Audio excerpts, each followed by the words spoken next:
this Friday at 6:30 p.m. Central Time, 7:30 p.m. Eastern Time, we have a Big Ten football rivalry matchup taking place between the Nebraska Cornhuskers and the Iowa Hawkeyes in what is known as the Heroes game. Both of these teams are outside of the Big Ten championship game and college football playoff picture, but that won't stop them from waging war against each other this Friday night under the lights in Kinnick Stadium. There will be bloodshed, bones broken, feelings hurt, hearts shattered, minds scrambled like eggs. That is the reality of the Heroes game. It is one of the best rivalries, not just in the Big Ten, but in college football, because both of these programs have proud traditions. They have winning histories. They do more with less. And they have an extreme dislike, but also respect for each other. And I'm excited to watch this game where it is kind of in its own time slot, being on Friday, but also at night. Traditionally, the Heroes games kicked off at 11 a.m. Central Time, but now it's kicking off at 6:30 p.m. Central Time, 7:30 p.m. Eastern Time, for all of you in the Eastern Time Zone, like I am. Nebraska stands at 6-5, 3-5 in conference play. They are bowl eligible for the first time since 2016. Iowa stands at 7-4, 5-3 in conference play. And they are playing host as this game is taking place in Kinnick Stadium. The game will also be streamed on NBC for those of you who will be watching on television.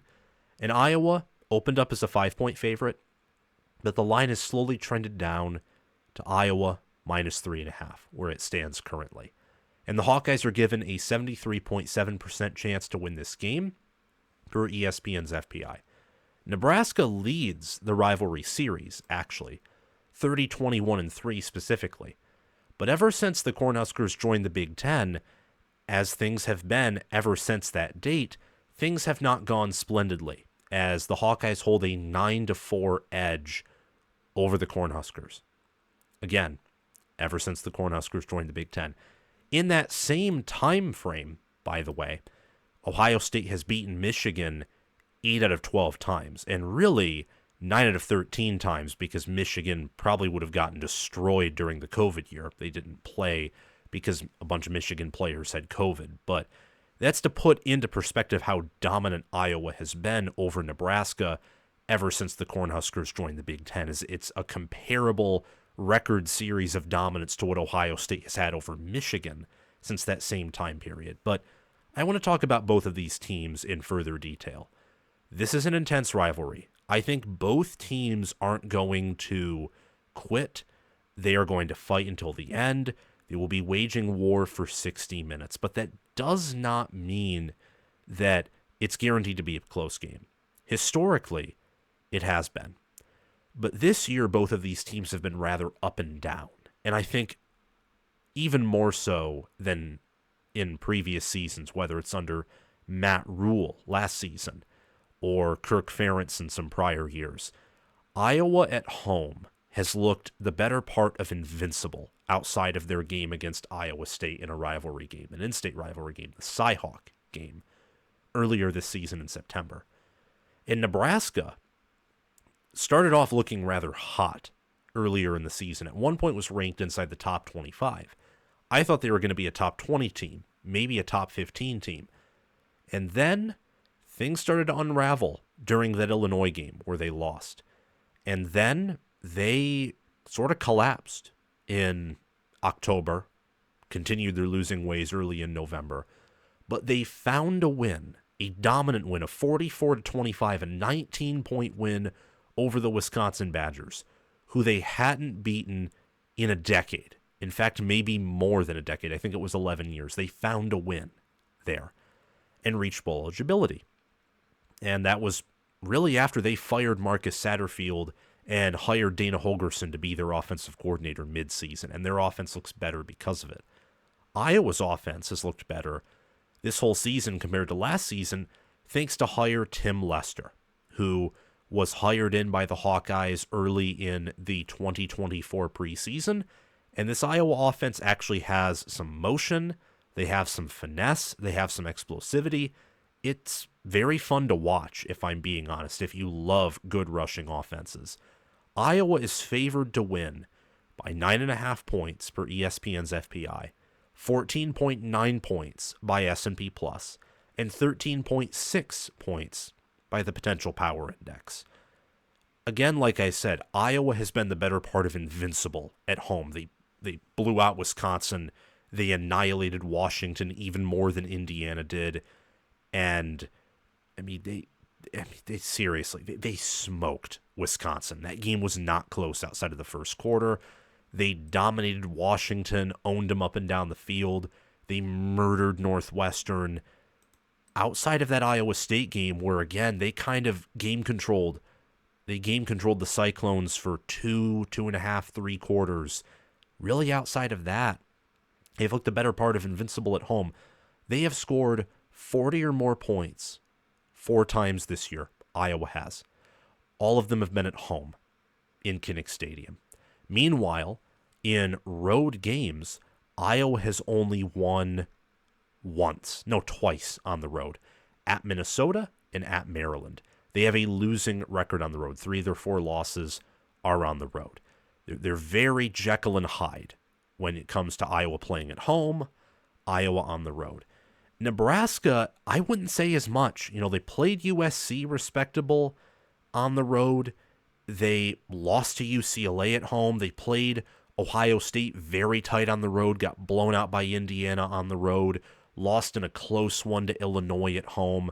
They've just been up and down as is. So that's just looking at some trends and then what the power ratings think here. When you look at points per play margin, Iowa's a 0.024 a points per play margin. Actually, it's a 0.162 points per play margin. Graphics flipped right there. And they have a 0.108 expected points added margin. That part is correct. Nebraska has a 0.02 points per play margin and a 0.073 expected points added margin. What those mean is that Iowa scores 0.162 more points per one of their plays compared to one of their opponents' plays. For Nebraska, that is 0.024 more points per one of their plays compared to one of their opponents' plays. And the expected points added margin is just how much points are you expected to score on any given one of your plays, and that's depending on mostly field position. In fact, field position no matter what. So Iowa does more with less, literally this season, when it comes to field position. Nebraska does less with more when it comes to field position. And you can kind of tell that based off of their points per play margin versus their expected points added margin, which is kind of what their expected points per play margin should be if everyone scored according to their EPA, which of course never happens, but EPA is a useful tool. And it's clear to me that Iowa throughout this year has been the better team than Nebraska has. But Nebraska has a wrinkle in Dana Holgorsen being hired as the offensive coordinator, and they looked better against USC. They looked even better against Wisconsin. And both of those teams do have good defenses this year. Nebraska averaged 32 points in both of those games. So it's something to pay attention to. The Cornhuskers have played the 17th toughest strength of schedule. They're 31st in game control, 39th in overall efficiency. Iowa, meanwhile, has played the 33rd toughest strength of schedule. They're 26th in game control, 25th in efficiency. So these teams are not great. They're not elite. They're also not terrible. They're not battered. They're not destroyed. Nebraska went out and made a change mid-season. That's how dedicated they are to winning, not just in the future, but winning now. And Iowa has been a team that made a change entering 2024, and they have fought and they have battled, and they haven't quit even with some of the demoralizing losses that they themselves have faced.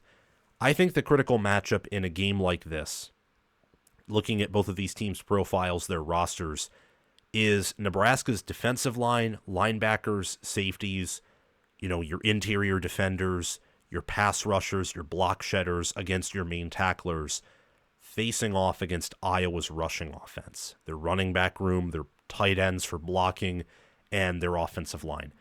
Iowa's offensive line grades out as being one of the best in the country. Their tight ends are pretty good at blocking, better than they are at catching the ball.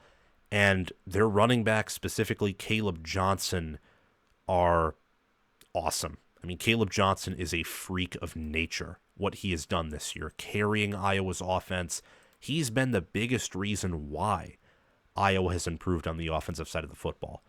And what I want to look at here is Iowa's rushing offense against Nebraska's rushing defense, because that is what's going to determine this matchup here. Both of these teams have struggled to pass the football, and Iowa, by the way, is on basically their third string, fourth string, fifth string quarterback. I mean, Brennan Sullivan is out for the year. Jackson Stratton is going to be starting in this game. He did well against Maryland. Did okay for the brief time that he had against UCLA, where, I mean, Iowa lost. But he's a third string quarterback. Third, fourth, fifth string guy. And I think he was a linebacker at one point this year. So what he's done in relationship to that is very impressive, but Iowa's not going to want to rely on him to win them the football game. And their rushing offense is one of the best in the nation. Their wide receivers, quarterback play, you don't want to give them a whole lot of room to make error. The defense has been a bit up and down.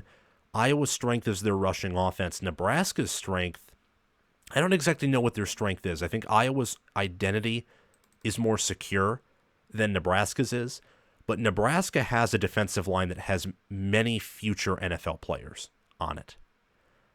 And I think that this rushing defense for Nebraska that has been a bit up and down is still a threat to be taken seriously. Iowa's rushing offense on the year, they average 39.7 rushing attempts per game. They averaged over 50 against Maryland. They averaged 210.9 rushing yards per game. That's 14th.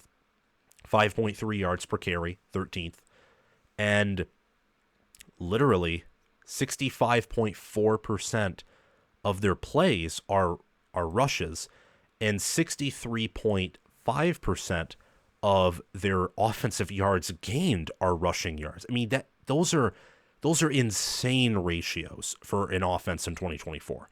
Insane. But Iowa's doing it, and it's working on offense. If they had last year's defense or the 2022 defense with this offense, Iowa right now would be ranked. They probably beat Iowa State. They probably beat UCLA. They probably beat Michigan State too, and their only losses to Ohio State on the road. But things don't happen that way. You can't rely on one side of the football to win you games forever and then be disappointed when they finally crack. That's one dimensionality right there for you. Nebraska on defense, though, has had a similar story. In run defense, they are 6th in opponent rushing first downs per game. They only allow 5.8. They're 16th in opponent rushing yards per game, allowing 108.3. But they're 8th in opponent rushing attempts per game. Opponents don't like to run the ball on Nebraska because it's much easier to pass on them and have success through the air. And even factoring that in, Nebraska is only 23rd in opponent yards per carry, allowing 3.6. You can run on Nebraska. UCLA did it. Indiana did it with a lot of success. USC did it with success. And the theme in those three games, I think against UCLA, there was a lot of breakdowns. Same thing with Indiana, but also UCLA and Indiana have talent on the offensive line, and they have good depth at running back. I would say against USC has Woody Marks. Woody Marks is a phenomenal running back. Iowa has a disciplined offensive line, a talented offensive line, and an elite running back in Caleb Johnson. Teams with just one or two of those aspects have found a lot of success against Nebraska on the ground. Now, you also have to factor in that they held Quinshon Judkins and Travion Henderson to basically nothing in Columbus. So Nebraska, a bit inconsistent on defense. Same thing with Iowa this year. These teams do have a lot of similarities. Really, the biggest difference here is Iowa's rushing offense and the fact that it's an absolute non-negotiable. And Nebraska will want to have to stop it. If they want to win, if they want to pull off a road rivalry win And what is an upset? I mean, Iowa opened up as a favorite, and as I showed you, the analytics and the power ratings are telling you they should be favored by more, especially given that they are the home team, and on top of that, they are better in power ratings. So that is the critical matchup. That is the key for either Iowa to win, perhaps dominate, or Nebraska to win. And if Nebraska shuts down Caleb Johnson and he can't do much, they could dominate in this game. Looking at the offenses here, I would favor Nebraska at quarterback, at wide receiver, and actually at tight end too. I really would. I think that Nebraska's tight ends are better receiving threats than Iowa's are. I think part of that may be due to the superior quarterback play that Nebraska has, but keep in mind for much of this year, Nebraska has not had good QB play. They have not had great offensive play calling. Until Dana Holgorsen was hired and really proved himself, I think, against Wisconsin, I actually had for much of this year Iowa with the better offensive staff because I do think Tim Lester is a good offensive mind. Marcus Satterfield, not so much, but he's no longer the offensive coordinator. And under Dana Holgorsen, this offense has been getting better week over week. It's a 2-game sample size, but noticeably better than the offense was in parts of September and basically for the entirety of the month of October. I like Thomas Fedoni, Nate Borkacher, Luke Lindenmeyer. It's a deep tight end room. It's a tight end room with some upside. As for Iowa, they have Luke Lachey. They have Zach Ortworth. They have some good players at tight end. They do, but they also do have injuries at those positions that have been really, really piling up. So much like last year where they were a bit thin, it looks like they're thin this season at tight end. You look on the wide receiver room, Jarriett Bowie, Jacob Gill, Seth Anderson. Jacob Gill has been a good receiver, but Nebraska has bigger bodies. They have more talent. Jamal Banks, Isaiah Nair, Janarian Bonner have had about the same amount of production, if not more, than what Jacob Gill has had this year. And Dylan Raiola, 2,405 passing yards, 12 touchdowns, 10 interceptions, 348 passing attempts, 231 completions. Jackson Stratton has had he has not even had 50 passing attempts on the year. He's only played in Iowa's 2 most recent games against UCLA and Maryland. Very limited experience there. And even factoring in the quarterbacks that Iowa has had, Nebraska would still grade out about the same, if not still a little bit higher than Iowa, even if Sullivan and McNamara were healthy and ready to go. It doesn't look like that's going to be the case here. But at running back, Caleb Johnson has 1,492 rushing yards, 21 rushing touchdowns, on 223 carries. He's averaging 6.7 yards per carry, and he's doing it against 4-man fronts. He's doing it against stacked boxes. He's doing it in outside zone, inside zone. The blocking is so good that Jason Patterson, I believe, or maybe it was the other running back, Kamari Moulton, but I think it was Jason Patterson. He took a 60-yarder to the house against Maryland. Now, Maryland's defense is nothing special in the world, but that entire play was a thing of beauty. Yeah, it was Kamari Moulton. It was blocked to perfection. I mean, there's just a wide open hole. I mean, I'm not athletic at all. I probably could have gained 5 to 10 yards on that play. That's how well it was blocked. No free space for Maryland to get off their blocks, to adjust. Just Moulton, the second he got through that hole, gone. Touchdown. This offensive line is elite for Iowa. Mason Richmond, Bo Steffens, Logan Jones, Connor Colby, Jennings Ducker, depth pieces like Tyler Ilsbury, Nick DeJong. They are experienced. They are veteran-laden. They are deep. And again, Caleb Johnson, Kamari Moulton, Jason Patterson. Like Nebraska, they have depth at running back. Dante Dowdle, Emmett Johnson, Gabe Irvin Jr., I think make up a deep running back room. But Johnson is just that much better as the individual back here. Defensively, I think Nebraska is better on the defensive line, but not by that much. I think that Nash Hutmacher and Ty Robinson on the interior provide a presence that Iowa simply does not have between Yaya Black and Aaron Graves. Deontay Craig and Ethan Herkett have been good at defensive end, but I think that Jamari Butler and Cameron Lenhart and Prince Wellun Munmalin and MJ Sherman have done even better at the defensive end and also jack position. And the jack position's a hybrid defensive end, linebacker type of position. Speaking of linebacker, I do think that Nick Jackson and Jay Higgins are one of the better running back duos, or linebacker duos, rather, in all the country. They probably could be good running backs, honestly. Nebraska, they have Mekhi Bayer, they have John Bullock, Javin Wright. They're deep there, they're good, but not quite as great as Iowa is at those positions.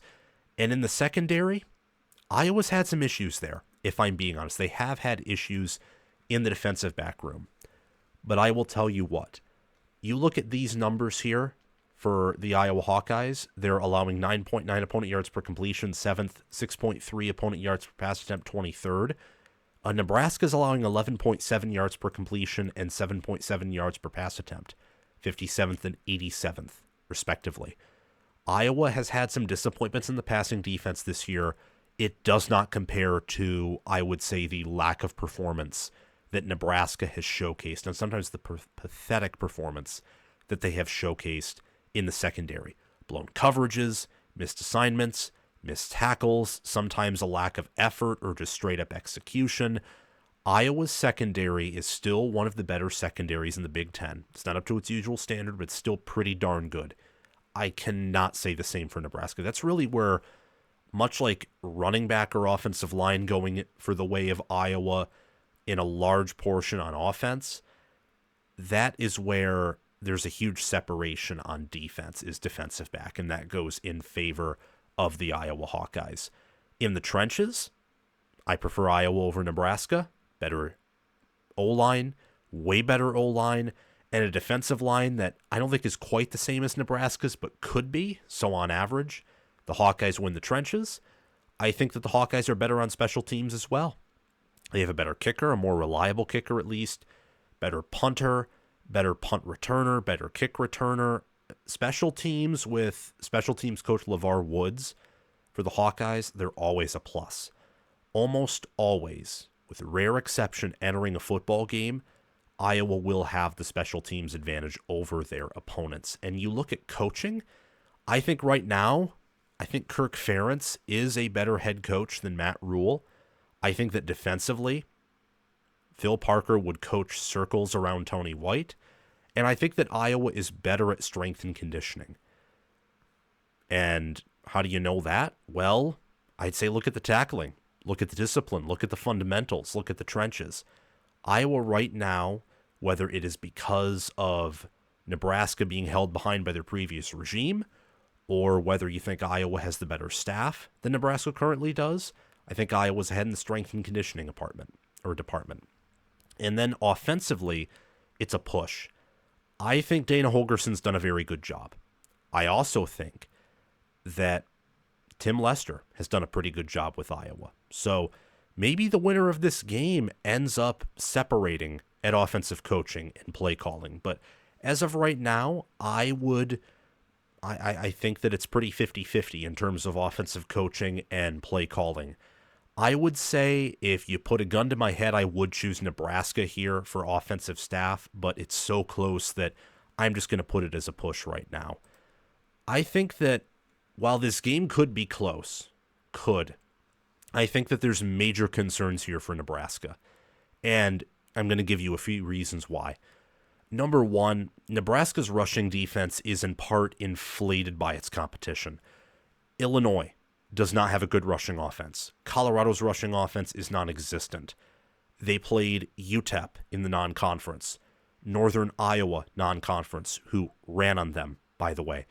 Purdue has a little bit of a rushing offense, but it's very inconsistent, very up and down depending on the game. I mean, keep in mind, Michigan State held them to basically negative rushing yards. And Michigan State's defense, while good, is not exactly elite. Penn State and Ohio State stalwarted them from running the ball. Oregon let them run for 200 yards, but that was a pretty flukish game. You look at Rutgers. Rutgers has struggled to run the ball, even with Kyle Monangai, the longer the season has gone on. Indiana's rushing offense, not elite. Ohio State's, after the Simmons injury, has been very up and down, and I think the only reason they have success on the ground is because teams can't stack the box on them, because then they'll get burned through the air by Will Howard and Jeremiah Smith. We're several games in. I mean, I was holding up my hand for basically no reason. The point is, Iowa is one-dimensional at running the ball, but this is the best rushing offense all season that Nebraska has played. And inferior rushing offenses have caused damage to this front seven. And Nebraska, this is reason number 2, very broad. Nebraska, they're going on the road. The pink locker room, the feeling of calmness, and I'm not saying that just because of the locker room or that whole psychological effect. I'm saying it because they finally reached a bowl game. They had a big win, an emotional win. Iowa won close over Maryland, kind of played pretty crappy, pulled away at the end. They've been dealing with some injuries. I think under the lights, in an environment like this, with one of Nebraska's better performances of the season behind them, and they're going on the road, I think that's not the reason why I think Iowa wins big here, but it adds on to that fact. I think that there is a mismatch in favor of the Hawkeyes here. Their rushing offense versus a rushing defense that I think is a huge paper tiger, if I'm being honest. And enough production at wide receiver and tight end against a shaky secondary to where Iowa will be able to complete just enough passes to keep this defense honest. You're talking about an elite offensive line going up against a 3-man defensive front. That is not a good sign right there. Iowa's only favored by 3.5. Potential power index says that Iowa should win this game by about 2 touchdowns. I'm going to go with that and then some. I think Iowa covers, and I think they win this game 38-20. I think it's going to look a lot like Iowa versus Wisconsin. The reason I'm picking it to be closer than that is I think Nebraska's found some life under Dana Holgorsen, and this is a rivalry game. So weird things are bound to happen. There is going to be some emotion. There are going to be some things that these teams do that they have not done, whether for better or for worse, in previous matchups. So I'm going with the Hawkeyes to win and cover by a score of 38-20. I just think the matchup advantages go in favor of the Hawkeyes.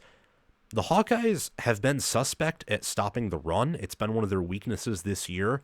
Nebraska has struggled to run. They've done better under Dana Holgorsen, but I am not counting on them to do well at running the football against one of the better defenses, specifically rushing defenses, that they have faced since Holgorsen has arrived, and also one of the better passing defenses, one of the better defenses overall. I just think things align for Iowa, things don't align for Nebraska, and therefore I pick Iowa to win 38-20.